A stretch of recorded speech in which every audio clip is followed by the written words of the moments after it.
સુરતના ડિંડોલી ખાતે આવેલા મધુરમ સર્કલ પાસે સેફ્રોન બંગલોઝમાં રહેતા પૂર્વ શાસક પક્ષના નેતાને ભાજપના કોર્પોરેટર અમિતસિંહ રાજપૂતના ઘરમાં આગ લાગવાની ઘટના બની હતી.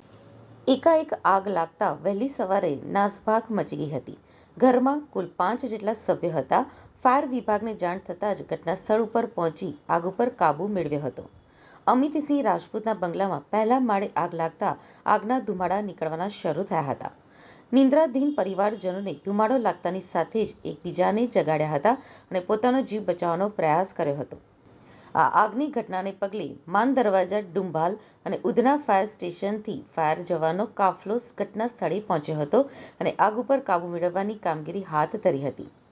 ફાયર ઓફિસર જિગ્નેશ ટંડેલે જણાવ્યું હતું કે ઘરના પહેલા માળે પૂજા માટે અલાયદો રૂમ બનાવવામાં આવ્યો છે, જ્યાં મંદિરની બાજુમાં જ ઇલેક્ટ્રિક બોર્ડ પણ હતું. સંભવતઃ શોર્ટ સર્કિટ થવાને પગલે મંદિરમાં આગ લાગી હતી. લાકડાનું મંદિર હોવાના કારણે આગ વિકરાળ બની હતી, જેના કારણે ધુમાડો વધારે પ્રસર્યો હતો.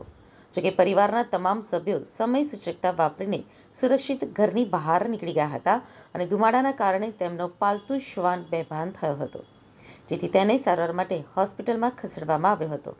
અડધો કલાકના સમય દરમિયાન આગ ઉપર કાબૂ મેળવી લેવામાં આવ્યો હતો અને સંપૂર્ણ પરિસ્થિતિને નિયંત્રણમાં કરી લેવામાં આવી હતી. અમિતસિંહ રાજપૂતે જણાવ્યું હતું કે મારા ઘરે પહેલા માળે વહેલી સવારે આ ઘટના બની હતી. આગ લાગતાની સાથે જ ધુમાડો નીકળવાનો શરૂ થયો હતો. મારી દીકરી ઉપરના રૂમમાં સૂતી હતી. તે પણ પોતાનો જીવ બચાવવા માટે બાજુના બંગલા ઉપર કૂદીને ગઈ હતી. અમારો પાલતુ શ્વાન અંદર ફસાયો હતો, જેનું રેસ્ક્યુ કરવામાં આવ્યું હતું. આ આગના કારણે પહેલા માળ ઉપર જેટલું ફર્નિચર હતું તે બળીને ખાખ થઈ ગયું હતું. ફાયર વિભાગે આવીને આગ ઉપર કાબૂ મેળવ્યો હતો અને સદનસીબે કોઈ જાનહાનિ થઈ નથી.